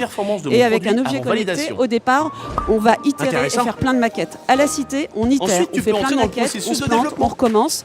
Et il y a un moment, le design thinking est hyper important. On est dans une zone d'inconfort. Attention, on va avoir peur, c'est normal. On va réessayer. Avec les imprimantes 3D, on fait plein d'essais au niveau design, au niveau méca, et ça c'est assez extraordinaire. Là, on s'amuse un petit peu de temps en temps avec des drones. Ce qu'on explique aussi, c'est qu'on a aussi bien des porteurs de projets, de start-up ou des PME. Et ce qu'on explique, c'est qu'il faut y aller. Mais revenons à mon projet. En une demi-journée, là, on est dans le cœur de la guerre. On est dans la carte électronique. C'est un des ingrédients de l'objet connecté. On les fait d'abord manuellement. On miniaturise une grosse carte. On la miniaturise ensuite. Et on a ce qu'on appelle une IN-CMS. On peut miniaturiser des cartes. Là, je ne sais pas si on voit. Là, c'est la carte électronique qu'il y a dans la chose d'ERAM. Oui, ça, on le voit l'image. Voilà, exactement. Et donc là, c'est important. L'électronique, l'objet connecté, au final, ce qu'il faut retenir, parce que là, je pense que la pédagogie est très importante, c'est que vous avez vraiment plusieurs ingrédients, que l'électronique, c'est un des cœurs, mais qu'il y a la mécanique, il y a la sécurité, il y a la certification, vous avez énormément de travail. Et à la Cité, ce qu'on essaye, c'est de mettre en réseau. Donc, on a nos ingénieurs, parce qu'il y a des gens qui savent de quoi ils parlent, bien entendu. On a nos ingénieurs qui travaillent avec d'autres bureaux d'études. Et c'est vraiment très collaboratif. Et ce qu'on a fait avec ERAM et avec LAN, c'est assez extraordinaire, parce que c'est une histoire humaine, une aventure humaine, avec des gens qui faisaient de la chaussure, des gens qui faisaient de l'électronique. Ils ont réussi à se parler et à avancer. Des fois, on s'est planté. Quelque part, vous êtes une sorte de catalyseur, autrement dit. Une sorte de vous allez aider des gens qui disent on a des idées, mais finalement, on a besoin d'avoir une sorte d'endroit où on va pouvoir se parler ensemble et discuter. Mais nous, on fait de la prestation aussi, puisqu'on fabrique des cartes. On a vraiment des machines où là, on fabrique des cartes. Effectivement. Voilà, on a fabriqué des cartes. Après, on ne peut pas le montrer, c'est les secrets de l'industrialisation, parce que l'industrialisation, quand on veut faire un objet connecté, c'est un mot qu'il faut vraiment avoir en tête. L'industrialisation, ça permet de faire des premières séries et des grandes séries. Vous ne pouvez pas industrialiser et fabriquer pour vendre des prototypes et des maquettes. C'est pas possible. Alors ce que je comprends, c'est qu'il y a donc la dimension industrialisation, pratique, fabrique, mais il y a aussi en amont quand même la maturation du projet. Oui. Que ce soit une grande entreprise ou un petit entrepreneur qui a une idée géniale et qui peut être soutenu par une autre société. Et vous êtes aussi là pour les aider à mûrir. Alors il y a des choses qu'on ne verra pas, mais hier soir on en parlait. Il y a par exemple le coussin Gaspard, par exemple, qui est pour les handicapés, qui est extraordinaire. Alors malheureusement on ne pourra pas le montrer aujourd'hui, mais ceux qui viennent demain du grand public pourront le voir dans la partie start-up. Pareil, c'est une idée, quelqu'un est venu vous voir Alors, eux, ils avaient une idée, parce qu'un des fondateurs a eu un accident et lui, il connaissait le problème des escars. Donc, le coussin Gaspard, c'est un coussin qui permet... se met sous les fesses de la personne qui est en fauteuil. Sur le fauteuil roulant. Et ça permet aux gens, lorsqu'on est handicapé, on ne sent pas les escars arriver. Et avec une appli, on dit attention, tu n'appuies pas assez à tel et tel endroit. Maintenant, il faut que tu bouges. Et c'est l'appli qui donne l'idée. Et ça, c'est un usage hyper intéressant et qui va réellement aider. Il y a un service concret. Eux, ils avaient l'idée et maintenant, eux, ils ont besoin, et c'est ce qu'ils font, de travailler toute la partie prototype. Et donc, voilà, donc là, à nouveau, vous intervenez pour les aider, donner vie à ce produit. De la fabrication de et lui donner du sens d'un point de vue aussi, j'imagine, marché. C'est ça, exactement. Et ce qui est vraiment important, c'est de pouvoir tester tous les objets connectés. De se dire, avoir les retours utilisateurs. Si, c'est eux qui nous font avancer, c'est du collaboratif. Et c'est comme ça qu'on optimise vraiment tout ce que l'on fait. J'ai envie de venir travailler à la Cité. Il faut venir. Moi, je suis arrivée il y a 1 an et 3 mois et je suis super contente. Parfait, merci beaucoup. Juste une dernière chose, donc cette chaussure est disponible sur le site. Disponible sur eram.fr en précommande jusqu'à lundi. En série limitée. En série limitée, le 15 novembre sur eram.fr à Paris Forum des Halles. Très bien. Et pour les chaussures, donc Yvonne, Ivan et puis la chaussure ISOM de sécurité. La commercialisation est prévue pour le premier semestre 2018 et on aura une présentation au CES de Las Vegas en janvier prochain. Vous allez faire partie de la grande délégation française qui va aller à Las Vegas, la deuxième délégation au monde. La déferlante française, vous voulez dire? C'est ça, oui, je crois qu'on peut parler de déferlante, effectivement. Merci beaucoup à vous, merci. C'est bien aussi de voir que c'est pas comme un métier d'homme, voilà, aussi il y a des femmes. Merci Emmanuel d'être venu. Merci à vous d'être venus. Vous êtes toujours sur le forum Somme sur le WEF, le World Electronic Forum. C'est à Angers, il fait beau. Vous avez vu comme il fait beau, c'est quand même génial. Et depuis ce matin, on passe en revue plein plein d'innovations. Moi, je me régale. J'espère que vous vous régalez. Moi, personnellement, je me régale. J'apprends des trucs géniaux. C'est vraiment des choses extraordinaires de voir ici, dans ce salon qui aujourd'hui est réservé aux professionnels et demain sera ouvert au grand public. Si vous êtes à Angers, vous venez. C'est ouvert, c'est gratuit. Vous pourrez voir plein de sociétés, vous pourrez voir des startups qui sont là et qui vont présenter leurs différents produits. On en passe en revue toute la journée. Là, ça va être la dernière dont on va parler aujourd'hui. On va parler d'agriculture. Et cet après-midi, à partir de 17h20, on reparlera aussi d'autres choses, notamment un bateau connecté, un cadenas connecté et plein d'autres choses. Vous le verrez. Mais ce qui est génial, c'est qu'on parle de plein de sujets. Là, on vient de parler de chaussures. Ce matin, on a parlé de thermostat. On a parlé de musique. Là, on va parler d'agriculture.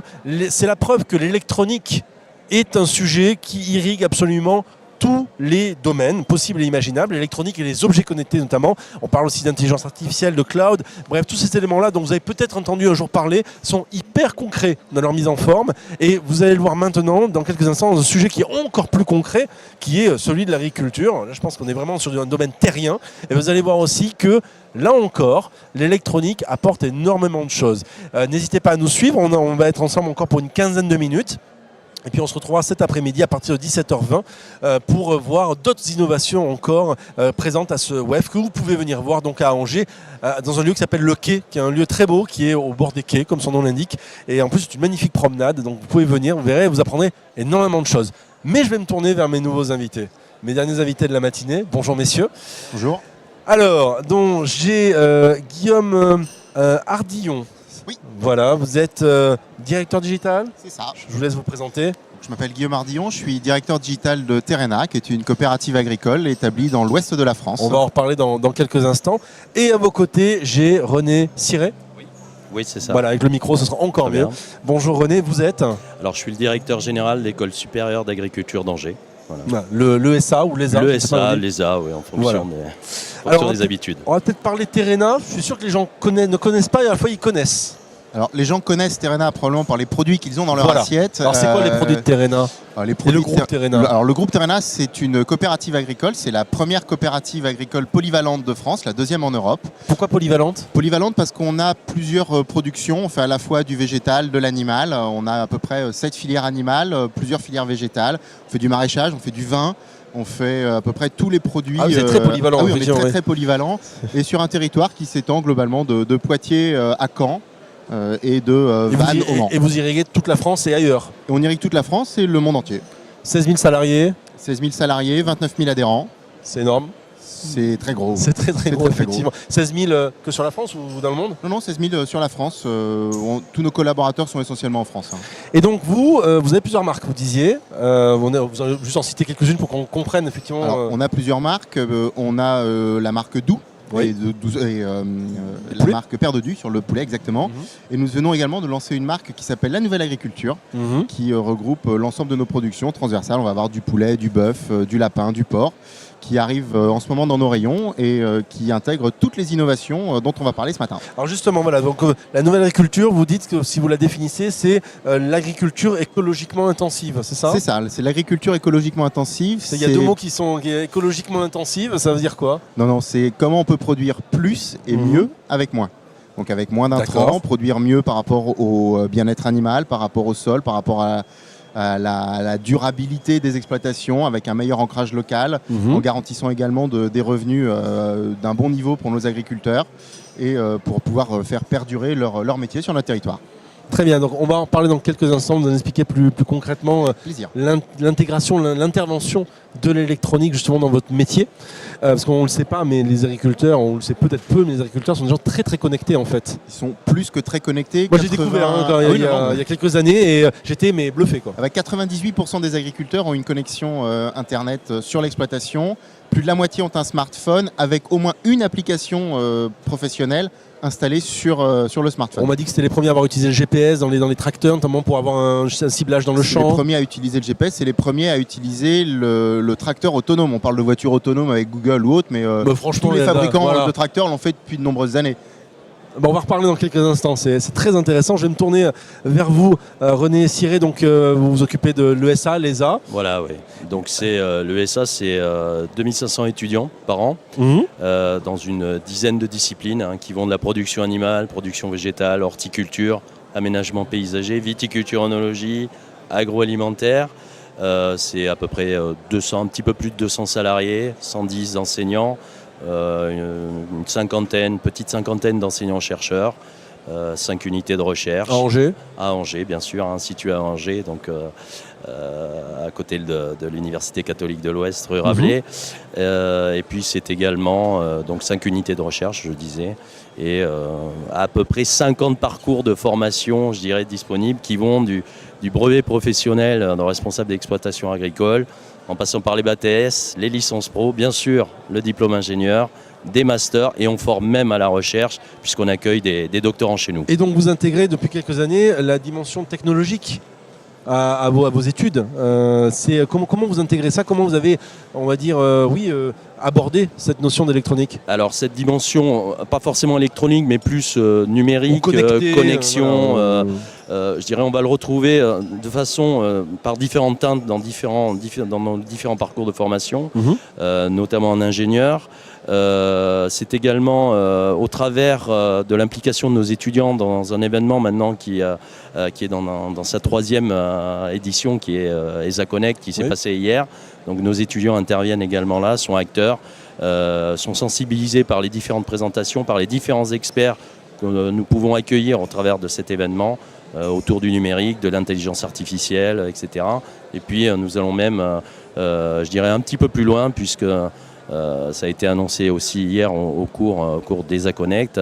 Nous lançons un master donc pour lequel nous allons demander une accréditation à la conférence des grandes écoles qui s'appelle le Master AGTech et qui réunit les compétences de 2 écoles. Donc bien sûr les compétences autour de l'agriculture de l'ESA et celles autour du numérique, de l'informatique, de la digitalisation, donc qui est l'ESEO. Comment se fait aujourd'hui pour les agriculteurs cette transition numérique ? Alors la transition numérique, je dirais, c'est une préoccupation des agriculteurs. Je dirais, comme le disait tout à l'heure mon collègue, effectivement, les agriculteurs sont sensibilisés depuis longtemps et très longtemps. Je dirais à tout ce qui est numérique, connecté. Encore des chiffres. Aujourd'hui, plus de 90% des agriculteurs regardent au moins une vidéo par jour sur les différentes applications, Internet, mobile, etc. Donc, ce qui montre que les agriculteurs sont particulièrement impliqués. Et puis, effectivement, je dirais, depuis un certain nombre d'années, on parle d'agriculture de précision. L'agriculture de précision, c'est quoi l'agriculture de précision ? L'agriculture de précision, c'est en termes de pratiques agricoles, de maintien du travail et puis également je dirais, d'optimisation des conditions de production. C'est utiliser les outils tels que les GPS, vous en avez parlé tout à l'heure, je dirais pour par exemple, mieux adapter des doses d'intrants en lien aussi avec des images qui peuvent être prises. À l'époque, c'était les satellites. Aujourd'hui, c'est des drones. Donc, qui permettent justement d'avoir une cartographie très précise des différentes parcelles et donc qui permet également d'adapter les pratiques de façon beaucoup plus localisée, ce qui engendre des diminutions d'intrants, des économies en temps de travail. Voilà. Donc, alors on va revenir justement, la transition est toute trouvée, merci, avec Guillaume Hardillon qui est directeur digital du groupe Terrena. On parlait donc de votre nouveau credo qui est cette agriculture écologiquement intensive. Et donc vous disiez, René Ciré, il y a quelques instants, vous parliez de cette notion de précision. C'est ça, notamment l'apport du numérique dans vos métiers ? C'est entre autres ça, mais pas que. C'est beaucoup ça, en effet, puisque en particulier sur l'amont agricole, aujourd'hui les agriculteurs sont friands de ces technologies, de ces nouveaux services qu'on peut leur apporter. C'est naturellement un gain pour eux. À partir du moment où on est capable de mettre la bonne dose d'intrants au bon endroit, on va en mettre moins. Et on met moins, c'est bien pour la planète, c'est bien pour les agriculteurs, puisque du coup les dépenses en termes les économies sont réelles et se font tout de suite. On a commencé nous cette cartographie dès 2012 en allant chercher, alors en l'occurrence à l'époque c'était un partenaire satellite, Farmstar. On a cartographié un petit peu plus de 700 000 hectares de parcelles sur l'ouest de la France. On doit être la première géodatabase de parcelles agricoles en Europe, peut-être même au monde, en termes de surface, sur lesquelles on a un historique aujourd'hui sur 5 campagnes, avec la totalité de la traçabilité des actions réalisées sur ces parcelles, parcelles depuis maintenant 4 ou 5 ans. Alors justement, la traçabilité, comment ça marche de l'agriculteur au consommateur, comment ça se concrétise aujourd'hui grâce à ces nouveautés numériques? Alors on a la chance, on a la volonté d'être organisé en filière chez Terrena, et donc chacune de nos filières est capable d'assurer un suivi, une traçabilité de la pousse, du champ, de la génétique, jusqu'à l'exploitation, jusqu'à la mise sur le marché. Aujourd'hui, on collecte l'ensemble des informations sur nos territoires, sur les parcelles. Ça peut être des capteurs, ça peut être des modèles mathématiques, ça peut être, et c'est la première chose que l'on a développée pour les agriculteurs, ça peut être du suivi de leur réalisé. Donc d'être capable de dire en fonction de nos outils d'aide à la décision et de ce qu'on leur préconisait en termes de dose d'intrants à positionner sur leur parcelle, et bien de eux pouvoir ajuster en fonction de ce qu'ils ont réellement mis. Et une fois que c'était ajusté, ils validaient et on avait cette traçabilité-là des actions. Donc on l'a commencé sur le champ, on l'a commencé dans les élevages et petit à petit on est allé et on a lancé ça au sein de l'agriculture cette année. On a lancé une plateforme de traçabilité totale pour nos clients agroalimentaires. Demain probablement pour le grand public au travers de la nouvelle agriculture. Mais déjà pour nos premiers clients agroalimentaires, on a travaillé avec GS1 en France, qui est un organisme international spécialisé dans les codes et c'est eux qui éditent le code barre. Donc dans la traçabilité, dans les normes autour de la traçabilité. Afin d'avoir un suivi très précis. Afin d'avoir un suivi très précis sur l'ensemble de la filière et de manière interopérable. C'est-à-dire que tout ce qui va ressortir de ces données quand elles vont être enregistrées dans le bon format, qui est celui avec lequel aujourd'hui nous travaillons, on va pouvoir les échanger avec l'ensemble des acteurs. Donc quand on dit c'est exploitable de par ailleurs, en dehors du système, si on peut dire. Aujourd'hui, qu'est-ce que comment dirais-je, ça change? Donc on le disait sur de la précision, de l'économie, etc. On entend aussi quand même dire que l'agriculture, les agriculteurs, c'est un métier difficile. Il y en a de moins en moins. Ça change quelque chose en termes de productivité sur des parcelles plus grandes, sur c'est quoi la ferme du futur, l'agriculture du futur? La ferme du futur, il y a beaucoup de choses qui sont en train de s'expérimenter aujourd'hui, entre des robots de traite automatique, entre des robots pour amener les fourrages, entre des outils. Là, on voyait des petits robots qui étaient capables dans les élevages poulaillers de pouvoir aller réveiller les poules pour que les poules puissent pondre au bon endroit. Carrément. Oui, plutôt qu'elles pondent sur la litière. Un réveil matin de poule sous forme de robot. Alors, un petit robot qui circule, on a l'impression que c'est un aspirateur automatique, un robot aspirateur comme ça qui se balade dans les allées et qui pousse les poules à aller pondre non plus sur la litière, mais directement sur les bons endroits. Aujourd'hui, c'est si je devais résumer l'agriculture connectée, c'est le moyen de remettre de l'humain et du sens dans le métier de l'agriculteur. En effet, le métier est de plus en plus compliqué. Les agriculteurs souffrent. On a des problèmes climatiques, on en aura de plus en plus. On a des problématiques pour les débouchés sur la filière. Les états généraux de l'alimentation qui se sont terminés il y a 15 jours l'ont parfaitement montré, avec les débats qu'on a pu avoir entre différents acteurs. Donc voilà, c'est comment remettre, et l'agriculture connectée va leur permettre ça, de remettre de la valeur dans leur métier, d'aller chercher une nouvelle valeur qu'on va pouvoir répartir beaucoup mieux tout au long de la chaîne de valeur et tout au long de la filière de production.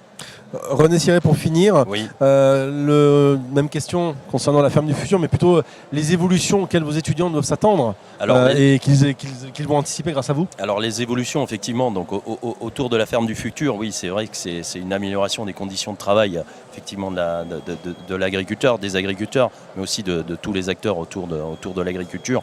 Bon, juste pour rebondir, ensuite je répondrai précisément à votre question. Effectivement, c'est un gain de productivité. Tu parlais tout à l'heure des robots de traite. Bon, il y a des études qui ont été faites, et notamment menées par un de nos labos de recherche, le LARES, qui ont montré que les agriculteurs qui utilisaient des robots de traite et en plus, je dirais, qui exploitaient les données issues de ces robots de traite, voilà. Rapprochez un tout petit peu le micro pour qu'on vous entende bien, parce qu'il y a du bruit, on est au milieu des stands, on est en plein cœur du web. Qui utilisaient ces robots de traite avec derrière de l'utilisation et de l'exploitation des données, augmenter leur productivité. Voilà. Donc ça, je dirais, ce sont des résultats. De combien on a des chiffres? Alors non, j'ai pas les chiffres exacts, mais néanmoins, si on compare des agriculteurs sans robot de traite, donc avec un système traditionnel et avec un robot de traite, je dirais, les statistiques montraient qu'effectivement il y avait une augmentation de la productivité. Donc je dirais les entreprises autour et les établissements d'enseignement supérieur autour de cette notion de transition numérique, d'évolution du numérique, de la digitalisation des agriculteurs et de l'agriculture en général se posent les mêmes questions. Donc je dirais c'est intéressant parce que ça veut dire qu'on est synchrone et ça veut dire que les entreprises et les établissements d'enseignement, je dirais, ont tout à gagner à travailler ensemble. Ça se traduit par quoi donc cette transition et comment nous, les établissements d'enseignement supérieur, nous pouvons y répondre. Ça se traduit effectivement par notamment certainement des évolutions, des besoins d'évolution en compétences. Bon, si je prends l'exemple des technico-commerciaux, des gens qui vont faire du conseil sur le terrain, donc qui connaissent très bien les agriculteurs, les exploitations agricoles. Il est nécessaire qu'aujourd'hui ils prennent en compte cette dimension numérique et les entreprises aussi bien sûr qui les accompagnent, puisqu'il y a de la numérisation, les agriculteurs sont aussi mieux formés. Donc il y a des besoins donc, en termes de compétences complémentaires, de nouvelles formations. Et donc là, c'est là où nous, établissements d'enseignement, nous pouvons jouer notre rôle. C'est aussi par la création de nouveaux formats de formation. Donc je vous ai parlé tout à l'heure du postmaster autour de l'agriculture et du numérique. Et donc c'est des formations qu'on pourra proposer à la fois pour des diplômés, notamment en agriculture, mais aussi diplômés autour du numérique, de la digitalisation. Et c'est des formations qu'on va ouvrir aussi, bien sûr, aux entreprises pour qu'elles puissent former leurs collaborateurs justement à ces nouveaux besoins, à ces nouvelles évolutions de métier. Voilà. Parfait, merci beaucoup messieurs, merci Guillaume Ardillon, directeur général digital du groupe Terrena, et René Siré, directeur de l'école de l'ESA, donc école supérieure d'agriculture qui fête ses 120 ans. 120 ans l'année prochaine, voilà, donc nous reviendrons vers vous pour cet événement 120 ans et ça va continuer donc avec tout ce qu'on vient de se raconter sur le numérique. Merci à vous messieurs. Merci. Et bien voilà, c'était fini pour ce matin, nous sommes arrivés, c'est fini et le soleil se couche, vous voyez, je pense que les choses sont quand même magnifiquement bien faites ici, oui c'est un soleil connecté. Donc merci à vous qui avez suivi cette première journée, enfin c'est plutôt matinée, puisque la journée n'est pas finie. On se retrouve cet après-midi à 17h20 très précisément. Il y aura plein de choses. On va parler de cadenas connectés, de bateaux connectés, on va parler de santé, on aura des invités extraordinaires, vraiment des invités d'honneur, notamment Pascal Cagny de Business France, pour ceux qui le connaissent, c'est l'ancien monsieur Apple Europe notamment. Bref, des surprises cet après-midi, ce sera à partir de 17h20 sur ce même canal. Vous nous retrouvez sur le site du WEF ou sur le Facebook, la page Facebook Angers Connectez-vous. Et j'aurai plaisir à vous retrouver cet après-midi. N'hésitez surtout pas. Et si vous voulez venir au WEF, ça vous donne envie, tout ce que vous êtes en train de voir, ce que vous avez vu ce matin ou cet après-midi, ce sera demain. C'est à Angers, c'est OK, c'est gratuit. Et vous pourrez voir toutes ces entreprises, toutes ces startups qui proposent toutes ces innovations qui vont faire votre quotidien de demain. Cette électronique qui va s'intégrer à des produits de consommation courante, comme par exemple un thermostat ou des chaussures, et qui vont peut-être vous révolutionner, vous simplifier, vous fluidifier la vie.